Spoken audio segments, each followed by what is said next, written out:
Hour 2 Overdrive continues, brought to you by FanDuel, bringing you everything from the opening line of the final score. Our best bets on Canada, Argentina later this afternoon. Cannot wait for that match. 8 p.m. kickoff, pregame at 7 on TSN. All the boys are down there. Duffy's down there. You've got Luke Wildman, Stephen Caldwell, Kevin Kilban. They're all down there. They're in the house. It's going to be electric tonight.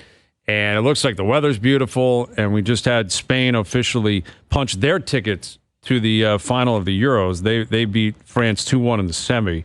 That's got to be disappointing for the French, man. Like, to score one legitimate goal that entire tournament. You're supposed to be one of the best soccer nations in the world, and 3 goals go in. You don't score any of them. One's a penalty, 2 own goals. Like, I don't know, man. That's got to be a little bit of a... We talked about a summit earlier. I would imagine there's going to be some questions asked about that team.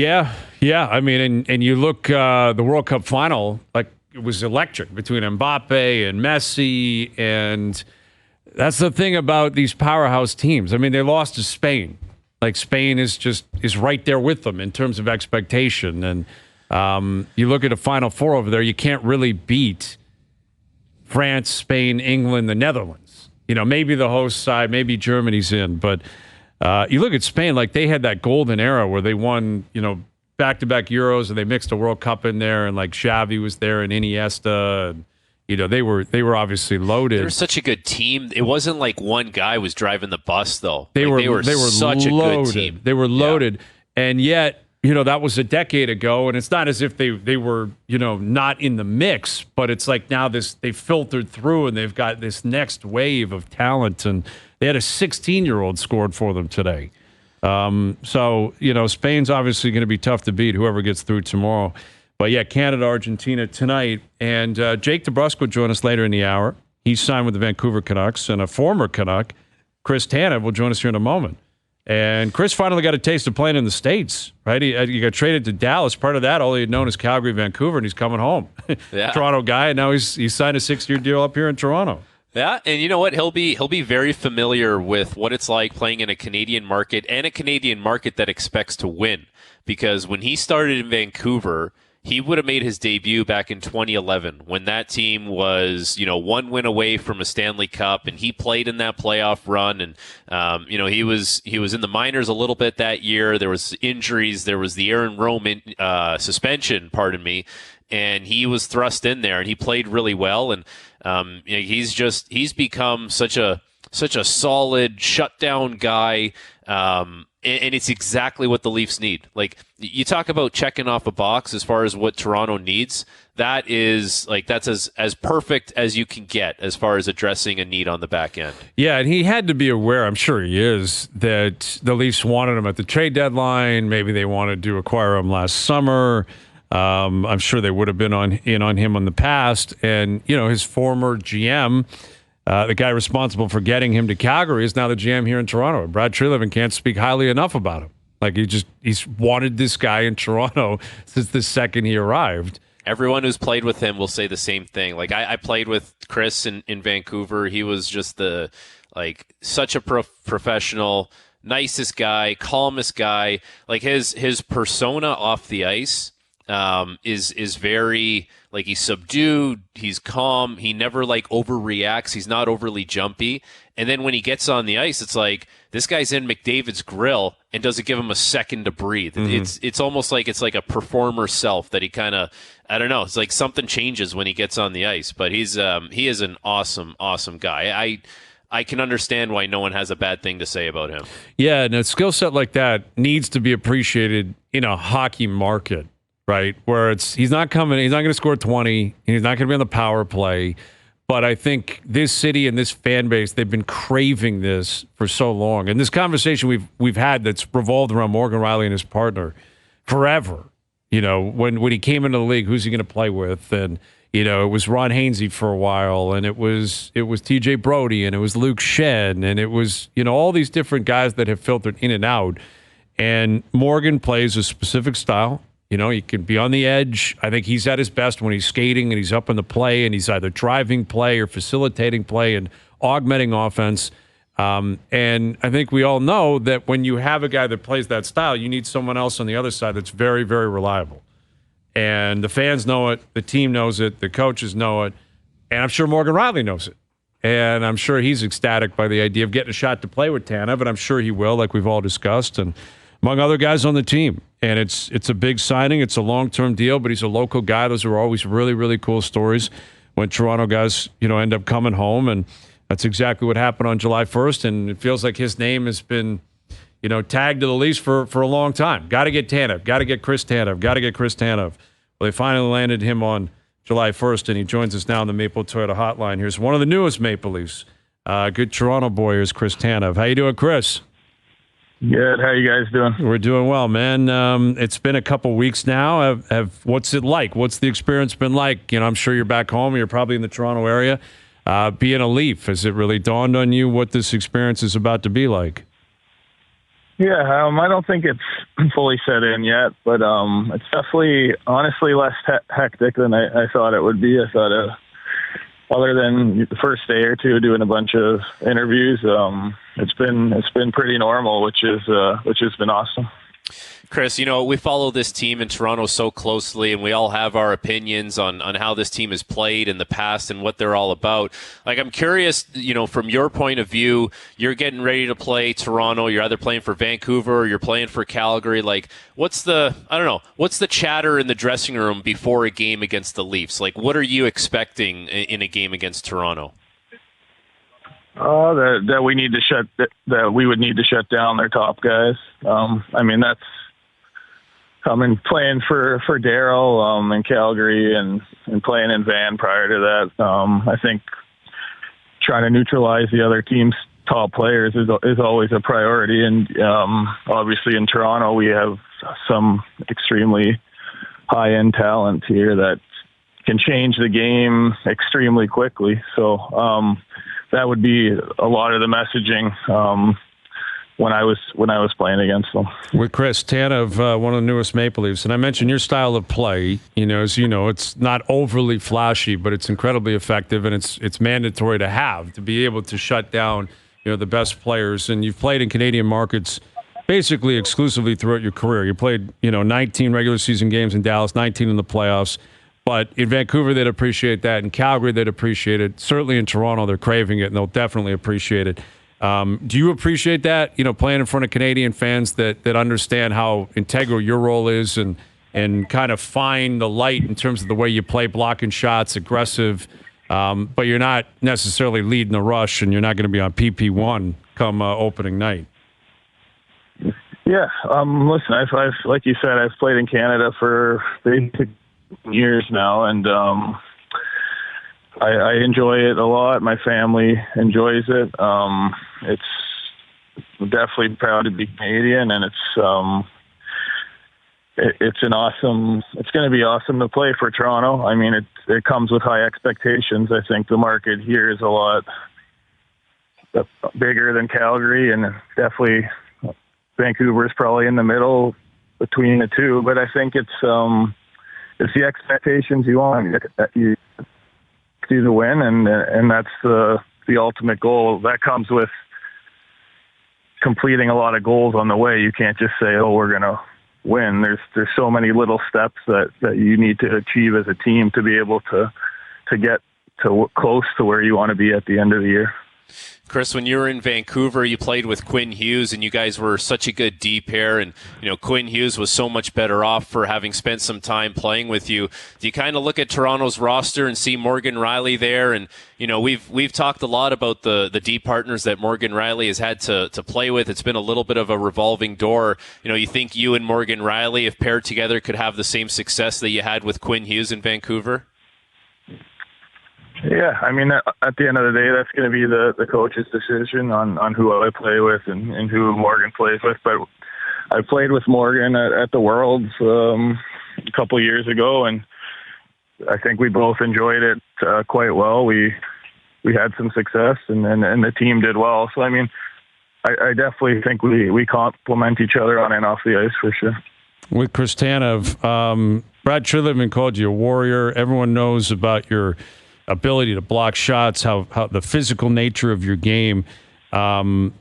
in terms of staying healthy as you get, later into your career here, how do you how will you be able to prioritize that? How do you keep playing the game you've always played and the game that the Leafs want to see you play? That's why you got a 6-year deal. But, how do you stay on the ice? Because it can be challenging based on the way that you play and the way that you've played throughout your career. Yeah, I mean, knock on wood, the last 5 years I've played, I think I've missed only 20-something games, and 5 were due because I couldn't get my visa to play in Dallas. But yeah, in my mid 20s for a couple of years, I struggled to stay healthy, and there were 3 or 4 years where I only played 40, 45 games. But a lot has changed in sort of how I protect myself. I think I'm a lot better player. Trainers have done a great job sort of protecting me in the areas that I was prone to getting hurt in those couple of years. And then, I mean, I think I played the most in my career the last half of this year. I think this is the best I've ever played in my career. And I think if I keep working hard and continue to play as I'm doing, I don't see why I wouldn't. Well, there's been a lot of change here in Toronto, as you know, especially on the back end, trying to remake that. And one of the big changes here comes with the coaching staff and Craig Berube coming in. I'm curious, what do you know about Craig Berube, and have you guys had some communication so far, ahead of the summer training months? Yeah, obviously, coach he's a winner. He's won a cup. He played a long time in the league. He knows the game. Right when Toronto traded for me, he was the first call that I got, and he wanted to sort of express how he felt about me and where he thought I could play in the lineup and how I could help the team. And I ended up, after signing, I met him last Wednesday and just sort of sat down for a bit and just got to know each other a little bit. And I mean, that's a big part of being successful, just being able to talk and communicate. And yeah, he was awesome from the short time I've known him. Yeah, it's going to be an interesting summer as we gear up towards the fall. And as you know, I mean, that building's going to be packed. Leafs Nation is rowdy, and I know Leaf fans are ecstatic to have you here. So congrats on the deal. We look forward to seeing you in the fall, and enjoy the rest of the summer, and thanks for doing this.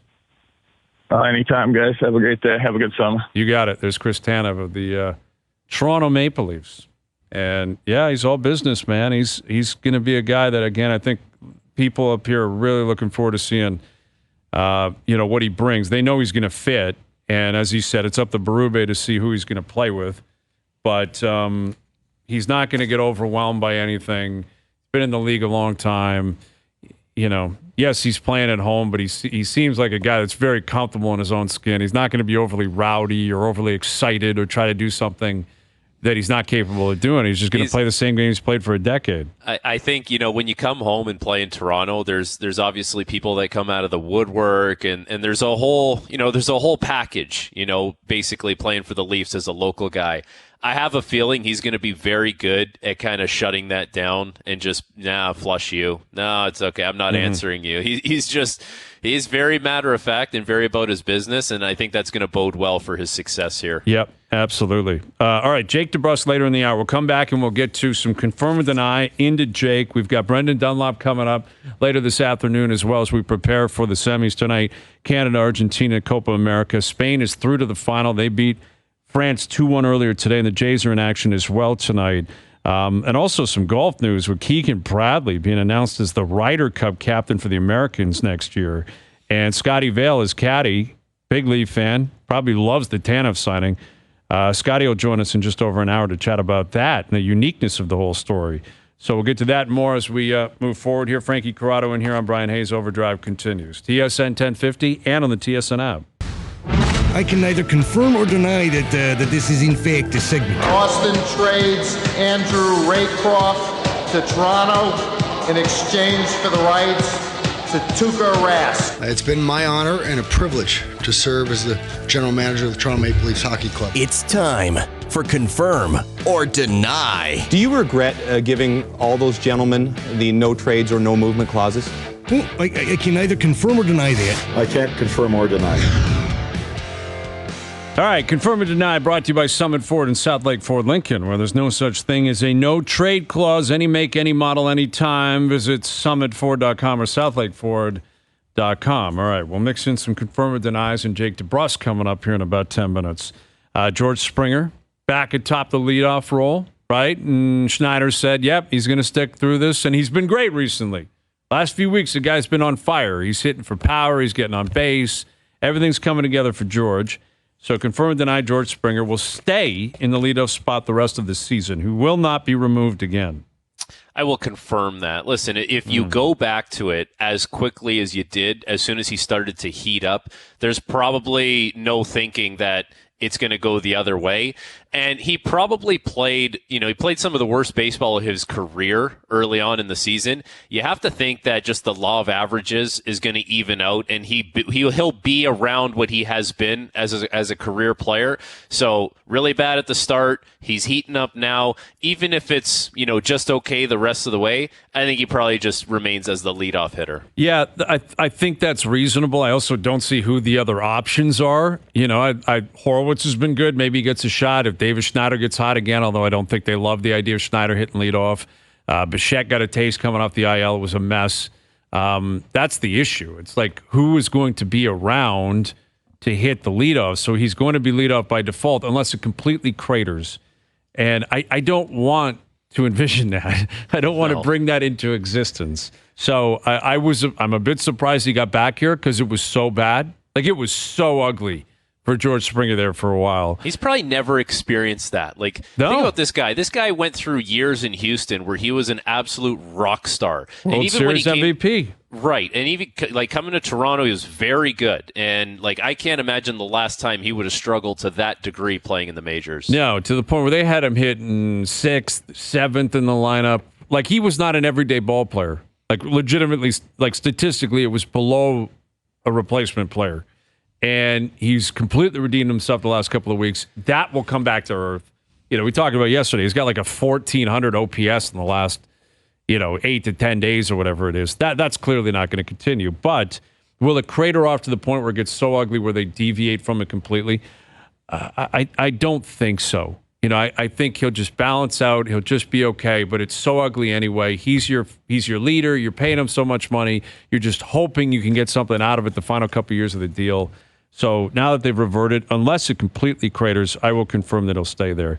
Rory McIlroy will be back in action at the Scottish Open this week. We haven't seen him since Pinehurst #2 and the choke job on the back nine. Confirm and deny, Rory will finish top 5 next week at the British Open.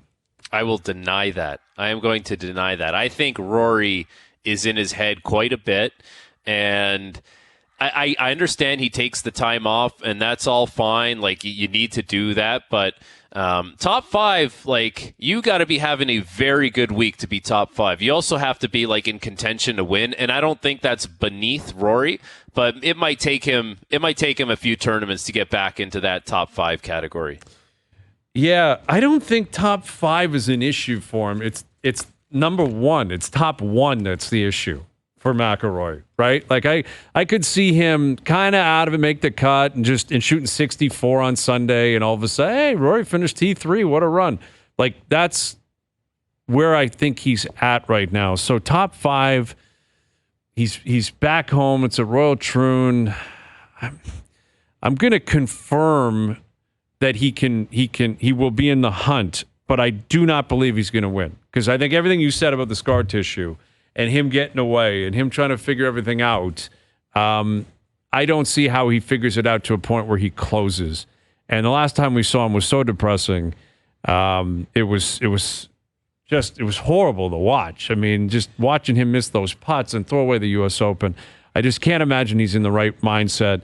Top 5, though, I think he's talented enough. He's been good enough this year, just not necessarily closing, but good enough in terms of his game to be hovering around the leader, but I don't think he wins it. So I actually will confirm a top 5 as being reasonable winning seems like an impossibility, if that makes sense. He's going to have to make those 3-footers. You know? Yes, he is. 3-footers are a bit of an issue. Those 3-footers. Going to have to make some 3-footers. Confirm or deny, Canada beating Argentina tonight would be bigger than them actually winning the whole tournament. I'll confirm that. Yeah, I'll go ahead and confirm that. There you go. Beating Argentina, number 1 team in the world, World Cup defending champions, Lionel Messi, iconic player, to knock them off. I think that would be. Listen, winning a tournament is unbelievable, but I think there's a lot of juice in that if you're able to beat Argentina. So I'll give you a confirm there. Yeah, I'm going to confirm it as well, that this game, it's kind of like I'd use the 0-4 Red Sox as an analogy. Them beating the Yankees is way bigger than them beating the Cardinals in the World Series. And everything was about them being down 0-3, them storming back. It's against the Yankees. They got it done. And that's what this game is representing. You know, with all due respect to either Colombia or Uruguay, those are good teams, very good teams, and it would be an incredibly triumphant moment. And I can understand the case for, yeah, but if they win the thing, that means they beat Argentina too. So then it becomes about the whole journey and the arrival of Canadian football and the fact that they've done something that seemed an impossibility. But in the moment, Argentina alone is just, it's on an island. Like, it's Messi in Argentina. Like, that will be what will be remembered. Even if they win tonight and then they win the final, yes, the whole tournament will be remembered. But the marquee moment will be the game tonight, more so than the championship match. I also which is great. wonder, it's very rare you ever see that in pro sports, but I think it's the case right now. 100%. And okay, listen, Messi's obviously an older player, an aging player. Like, if Canada were to win this game, and it is such a long shot, we always have to preface by saying that, like, would Canada be the team that finishes Messi's international career? You know, does he play another World Cup? Does he get to another Copa? I mean, like, could it really fall to the hands of Canada? You know, the 40-something ranked nation in FIFA. That would be wild. That would be very, very significant. Yeah, like, that's it, man. He's going to play a third place match, and Canada is in the final.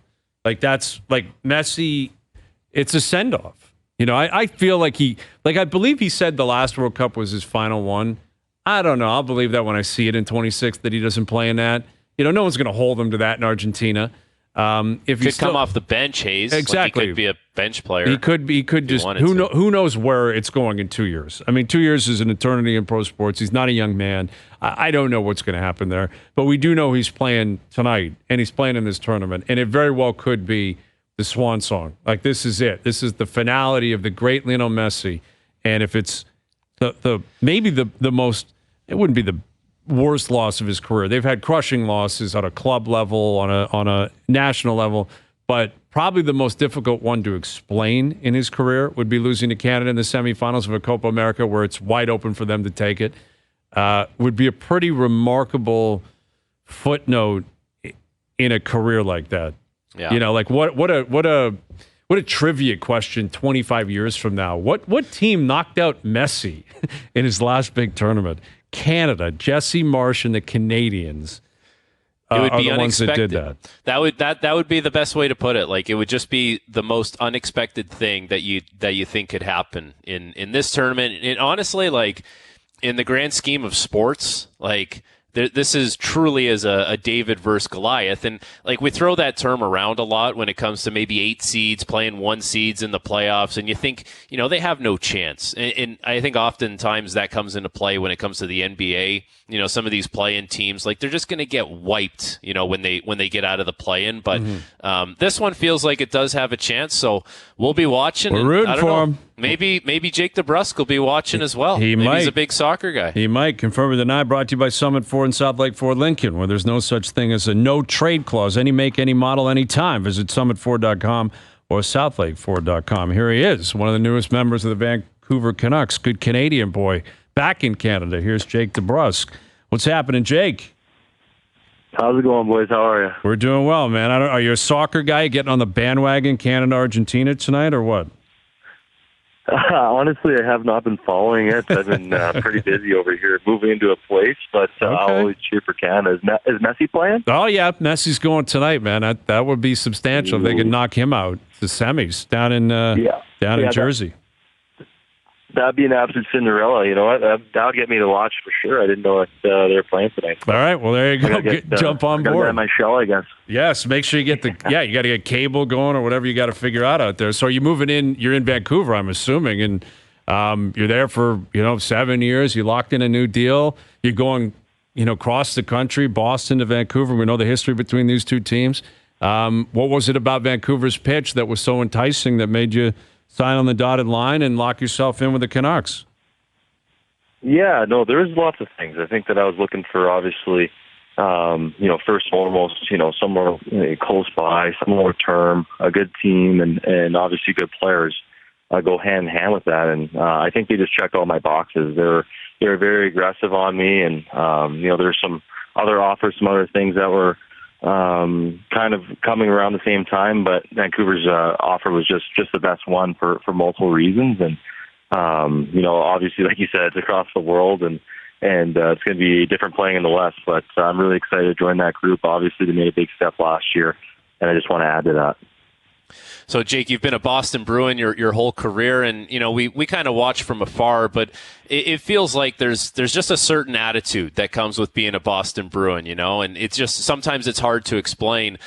Is that something you felt playing there, and is that something you can kind of bring forward to Vancouver? I think it is something I felt. I think ever since obviously I was drafted there, and starting out at 18, kind of seeing, guys like Zdeno Chara, Patrice Bergeron, and Brad Marchand. I think there's just, it's an eye-opening experience when you first kind of come in, and every team wants to talk about culture and different things of that nature, especially when it comes down to playoff time with experience. And those are all guys that have been there, done that. They've won, they've lost, and I was just trying to lean on those guys as much as possible, as we all were. It's someone that. Those are guys that you want to work up to and try to have similar careers.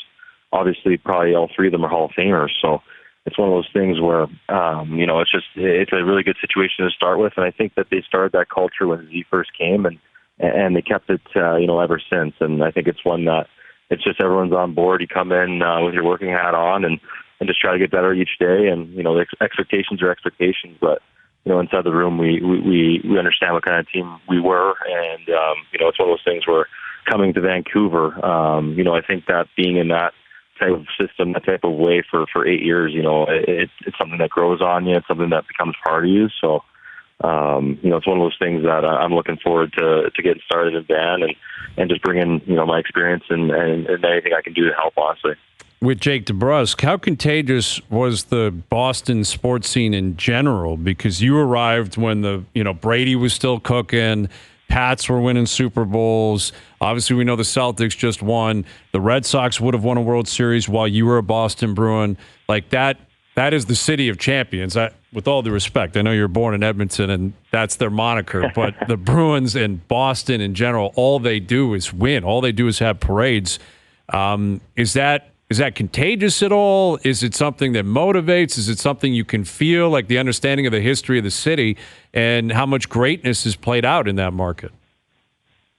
Yeah, no, it is. I think firstly for me, especially like you said, kind of coming in when Brady was with the Pats, they were the first team that won, and just kind of seeing how the city was alive when they were playing, and obviously when they won the parade and everything. I think any time that you have something like that pretty much in the same city that you're in, no matter what sport or what athlete you are, I think it's inspiring. You want to have the same type of impact, on the city, and obviously Boston's it's an amazing one. So at the same time, it's fun going to games like that, watching good teams. I think that's the contagious part of it. Necessarily, I think everybody there knows it too. Is you're expected to win. You're not expected just to get in the playoffs. It's either win or bust, because it seems like one of the four sports teams gets it done every second year.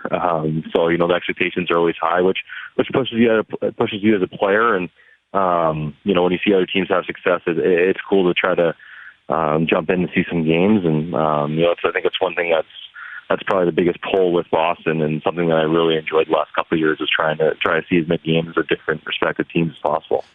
looking ahead to Vancouver, that's a hockey market that has long been waiting to win a Stanley Cup, and the closest they came most recently was in 2011, losing to the Boston Bruins in Game 7. And when you sign in Vancouver and you take a look at the roster around you, you got to see names like Miller and Besser and Pettersson and Quinn Hughes and Demko.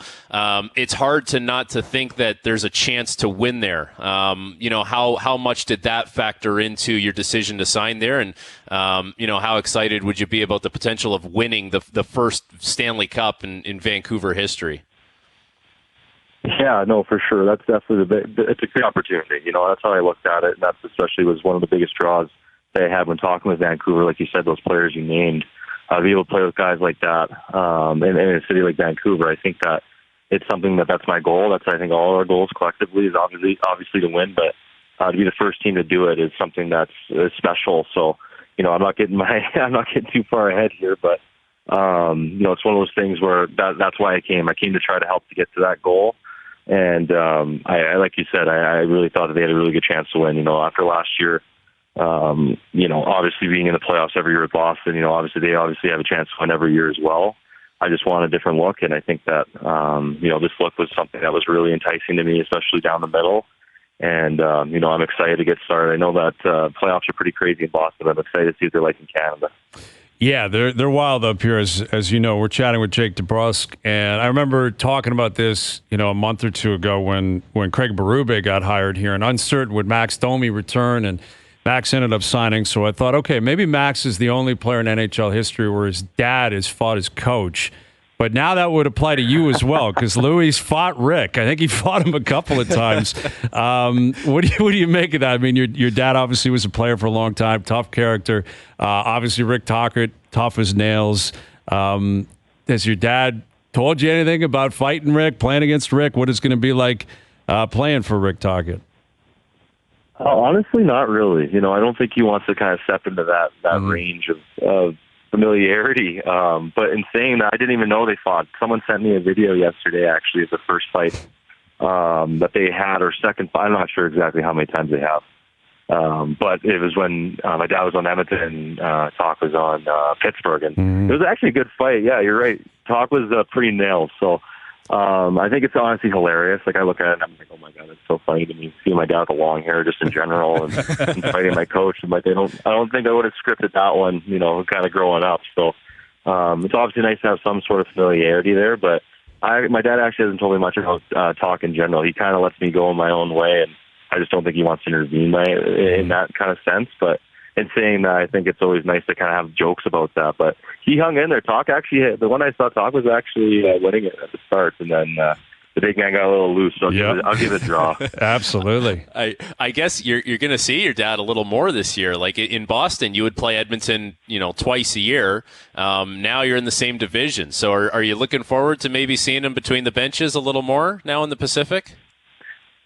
Yeah, I am. I really am. And just my family in general. I think that's something that meant a lot to me, obviously being far away during those COVID years and everything. But, yeah, that's something that's definitely funny. I finally scored one when he was calling the game, I think a couple of years ago, and then I got another one last year, so hopefully I can keep that going when he's calling games. But, no, it'll be great just to see him in and around the rink and just kind of check it in and stuff. And it's one of those things where you kind of lose reality in the sense when, you're busy doing whatever you want to do, obviously playing out your dream, and it's across the world. I'm very lucky that I got the opportunity to get closer and to be as close as Vancouver. Obviously, they're division rivals, so maybe we'll see him more just a couple times, but, that's what I signed up for.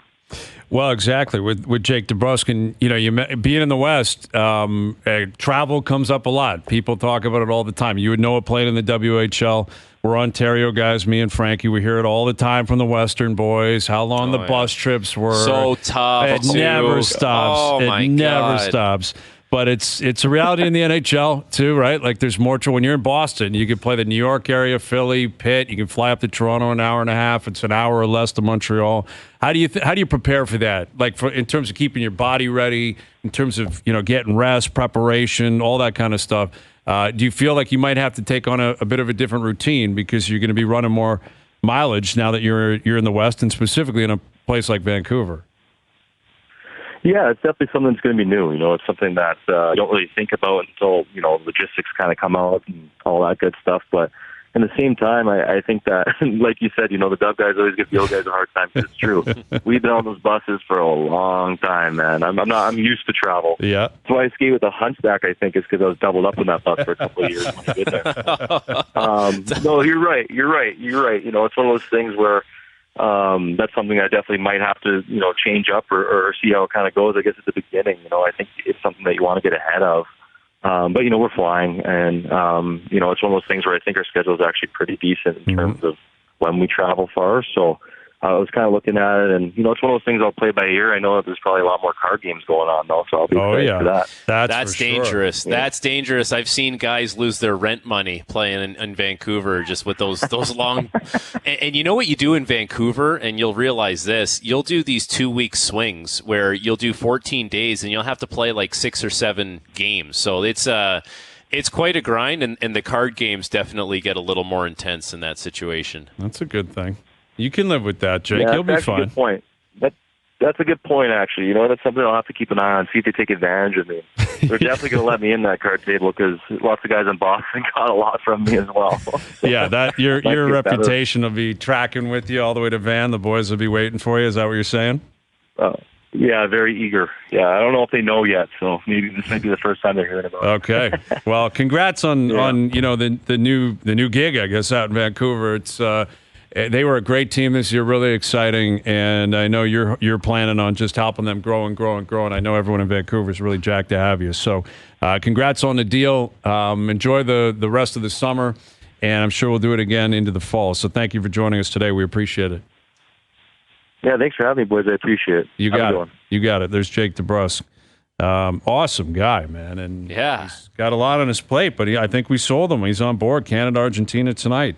That was a great interview, man. He's very well spoken. Yeah, you look at Louie, who's really good. Like Louie DeBrusk, a really good broadcaster. Yep.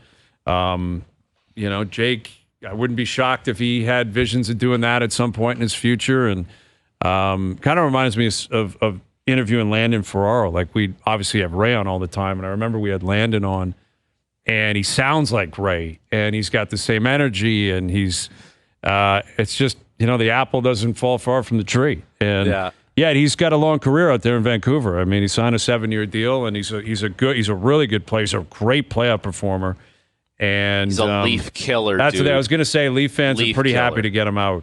Like they're pretty happy to get him out of Boston.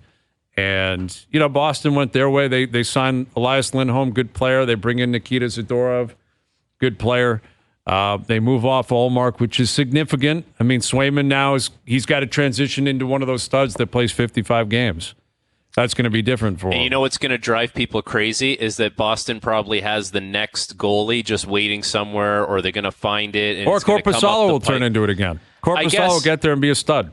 Yeah, he goes back to L.A. Korpisalo, and he just finds it again. It will be interesting, though, in the Pacific, because I Vancouver has improved a lot in this offseason. Like, I think the DeBrusk move, the Heinen one was a sneaky good one, and then instead of signing Zadorov, they just kind of went and got, like, bigger guys on the back end. Like, they got Forbort and Desharnais, which they're not, like, sexy names, but for me, the big takeaway in Vancouver is that Elias Pettersson now has 2 scoring wingers, or 2 guys that can score next to him if you want to put him there. If you're going to keep Besser and Miller together with like a Höglander or a Pius Suter, now Pettersson gets 2 good wingers. You still have Trees on the back end. And what does the Pacific look like? Because Edmonton's not taking a step back. Is it Edmonton, Vancouver, Vegas? What are we talking about there? I kind of think that's where it's going. Yeah, I think that's where it's going. I mean, I think LA will still be in the mix. I'm curious, what they get out of the goaltending position now. But San Jose is not close. Anaheim's not close. Calgary, I don't believe, is a truly competitive team. So, yeah, I think it's Edmonton, I think it's Vancouver, I think it's Vegas and LA. I mean, those are the 4 teams really fighting for positioning right now. And I think Vancouver's got to prove, though, that they were not one-year wonders in terms of being an elite team, right? Again, if you're in the market, you just want to make the playoffs, especially after they missed, year after year after year. Get there, take the next step come playoff time. That's the case in a lot of Canadian markets. Like in Toronto, no one cares where you finish. Just get in there and prove you're different when you get there. Ideally, you make it easier on yourself. Like that's what made the Vancouver season so fun, is everything broke their way. They were chasing a President's Trophy. Like they were right there. They had control of it up until the last probably month of the season, probably when Demko got injured. But that was a big leap forward. And you can take a minor step back and still be a playoff team. If you take a big step back, you're pushing your luck. So they have to prove that that's not going to happen. I don't think it will. But Edmonton is not going anywhere, like you said. I don't think Vegas is. So it's on Vancouver to keep up. Yeah, and I think like Rick Tocchet, I think comes into play there when you talk about a team not taking a step back, because in the Travis Green years, and I just saw it's funny. Someone tweeted out something about some of the rosters that Travis Green had to work with in Vancouver. Like, let's just say it wasn't very pretty. That's not the same for Rick Tocchet. Like he's getting good rosters, and he's actually getting an improved roster from last year, and like it's kind of. He gets his chance to spread his wings as a coach now and see what a team that can actually play can do under his system. And I think like just having that base there in Vancouver, that will go a long way. And if they can find a little more offense than they had basically in the second half of the year into the playoffs, there's no reason why that team takes a step back. Yeah, I'm with you. And that's certainly the plan out there in Vancouver. So thanks again to Jake DeBrusk. Awesome to have him on. We got Brendan Dunlop coming up. He'll join us in studio around the table at 6 to tee up the match tonight. Canada, Argentina. Duthie's down there. James just tweeting out there's a chance of thunderstorms tonight in East Rutherford. So I don't know what that's going to mean for the match, but if it gets nasty out there, maybe that benefits Canada. Oh, the game down a little does. Bit, right? Oh, if it turns into slop, I love that benefits Canada. It what do you say? It's like a mutter. It's a mutter. Yeah. His mother was a mutter.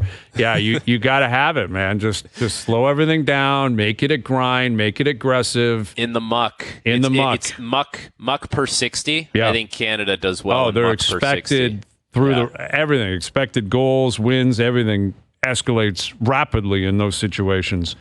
So that's the possible scene tonight. Dunlop will help us tee that up. And Scotty Vale coming up, caddy for Keegan Bradley, where Keegan is going to be the Ryder Cup captain for the American team at Bethpage Black in New York next year. And based on his press conference, he wasn't given any warning. He wasn't asked anything. It was just basically, this is your job now, which is so strange. My inclination is that Tiger pulled the chute. That everything was Tiger. Tiger was in, and he said, screw it, man. I'm not going to deal with that. Zach Johnson's being destroyed. I don't want that kind of pressure. He pulled out. They needed someone, and they went with Keegan. But Keegan said today he wants to play himself onto the team. Right. So this guy's going to pull a Reg Dunlop possibly and play himself onto the Ryder Cup and still be coaching. I don't know how this is going to work, but Scotty Vale knows him well, as is Caddy. Scotty will join us, and we'll tee up the Open as well, and what he makes of Royal Troon next week. So we'll catch up with Scotty Vale still to come. Overdrive continues. TSN 1050 and on TSN Plus. All right, Jays in action tonight. Canada, Argentina. Looks as if maybe the weather's not going to be great tonight.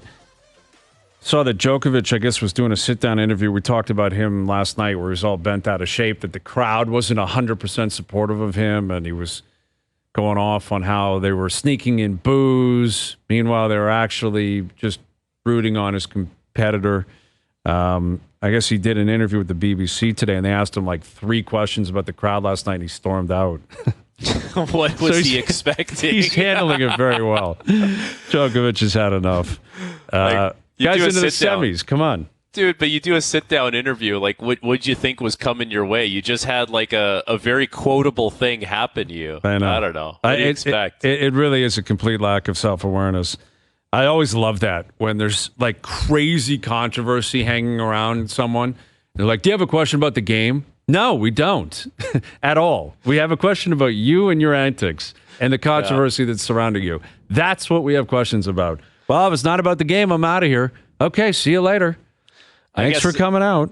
I guess Johnny McEnroe was defending him today, just saying like, the fact that Rafa and Federer were so perfect, right, in everything that they did, it's hard for Djokovic because that's what everyone expects, and that's not reality. That's not the real world, but that's the kind of shadows that he has to live in as the tennis player that he is. So yeah.